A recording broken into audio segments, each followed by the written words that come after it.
So my car is coming up now at about 17 miles per gallon. It's costing me about 40p a mile to drive it just in fuel alone.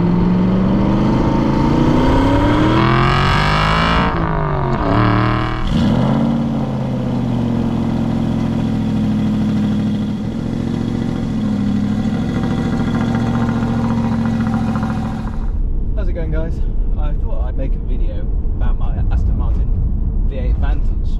Owning this car for nearly 4 years now, what the costs have been, whether it's actually a viable option, and how much fun you can have for the money. So, first of all, I bought this car at the start of 2020. I bought it because I've always loved Aston Martins, I've always loved the brand, I've always loved the styling. 4 years ago, or 3.5 years ago, I paid £28,000 for this car. At the time, I put down about £7,500. With that, I then ended up on a 5-year finance deal, but it was 3% at £350 a month. So this car has done 57,000 miles now. It's a 2006 car. It's a 4.3 litre Vantage. So it's first year of this Aston Martin, and they did do quite a lot of changes later on.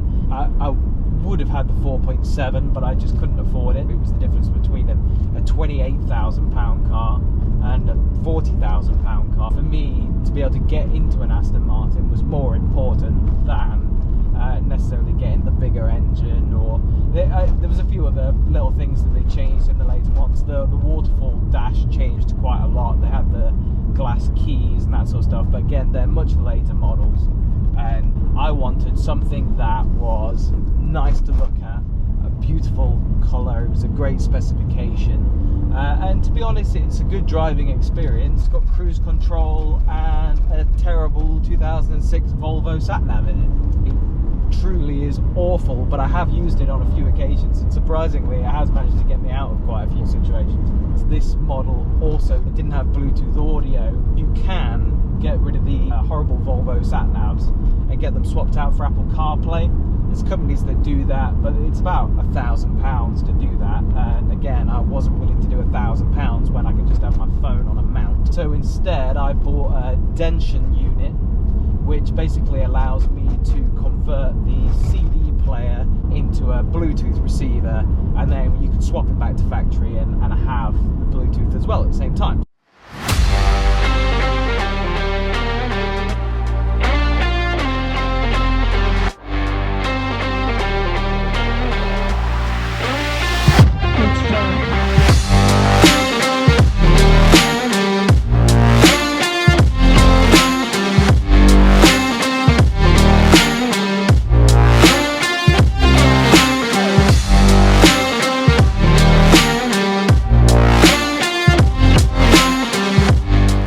So my car is coming up now at about 17 miles per gallon average, or 17-18 miles per gallon. Let's get into the details of what this car actually costs to run each year, because it is a bit eye-watering. My car, touch wood, has not had anything major go wrong with it, so it's given me 3-4 years of trouble-free ownership where I've just enjoyed the car. However, that has still come with some substantial costs.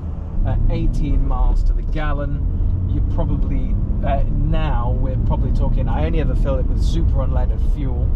So super unleaded fuel is about £1.60 at the moment in the UK. That basically means that this car is costing me about 40p a mile to drive it just in fuel alone.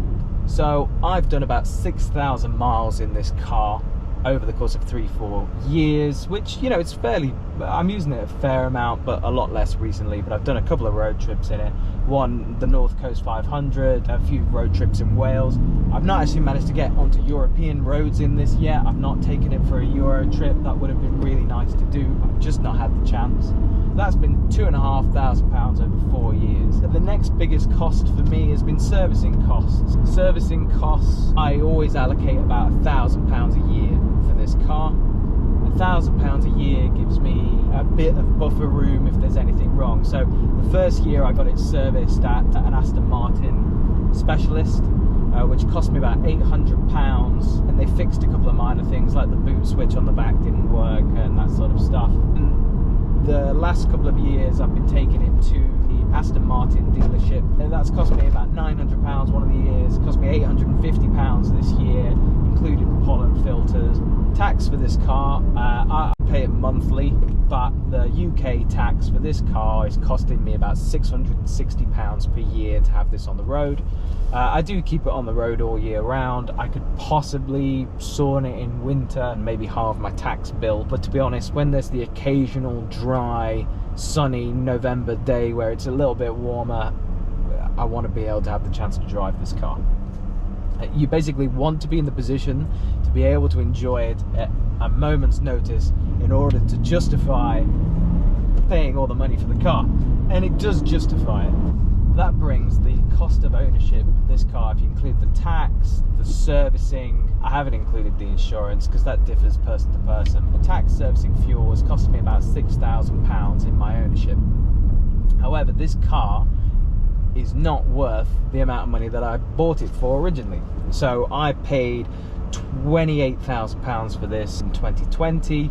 I think this is probably worth about £24,000 now. So if you said that's £4,000 worth of depreciation on top of the £6,000 in tax, servicing, fuel, that means that this car has cost me £10,000 over the 3-4 years of ownership. That works out at about £1.60 a mile to drive this. If I didn't take a depreciation into account, it would actually cost about £1 a mile, and this is the mileage I've done. So this has been £7,500 cost, plus however many miles you would do, put that in. So if you're filling this up with super unleaded, which I think you should, that's going to end up costing about 40p a mile to drive this car in fuel. Let's say this is probably going to end up costing you about £2,500 per year in ownership. So when you're thinking £25,000 for a car, you actually can drive it, you can enjoy it, and to be honest, it makes it far more worthwhile if you can drive this car to buy it. Yes, there's the fuel cost to think about, but actually if you're driving it, enjoying it, then you can justify those costs, and the costs shrink down with every mile, apart from the fuel cost. So that's just my cost of ownership, and I think it's been that way because I bought the car very well. To be honest, I spent years looking for these cars, constantly on Auto Trader, constantly on eBay, constantly just going through the classifieds trying to find the car that I wanted. I picked this one because it had a nice sort of special colour to it. It wasn't the usual sort of greys, blacks. I quite liked that about it. It was a nice spec, good service history, that's key. So because it had all that, I knew it had been well maintained, I knew it had been looked after, and you want to be able to enjoy it, you want to be able to drive it, but there's always that thing in your back of your head that, you know, could something go wrong? And I think if you've had good maintenance, and it's only done 50,000 miles, 51 when I bought it, I know they get a horrible reputation for reliability. Mine's been fantastic. The noise, the practicality, it's incredible. My dog goes in the back of here perfectly fine, can fit all of the stuff for the dog, 2 suitcases. We can use this to go to the airport. We can do, I've never taken it to the airport, I'm not going to store it in an airport car park, just to clarify. As a family with dog, it's great because it is a 2-seater, but that shelf on the back just makes all the difference. Again, you lose that in the Roadster. I'd consider having the soft top, but to be honest, because of the loss of practicality, I'm not sure it would be for me. It's about 10 grand more. I would strongly recommend getting the manual, not the sport shift one, the automatic. I could do hundreds of miles in this, and it's comfortable. They've come down in price quite a lot, and when cars do come down in price, a lot of people start to own them and don't necessarily do the proper maintenance because they aren't aware of all the costs that I've outlined in this video. It's just so nice to drive, and the noise, that acceleration, that noise, that feeling, it's just...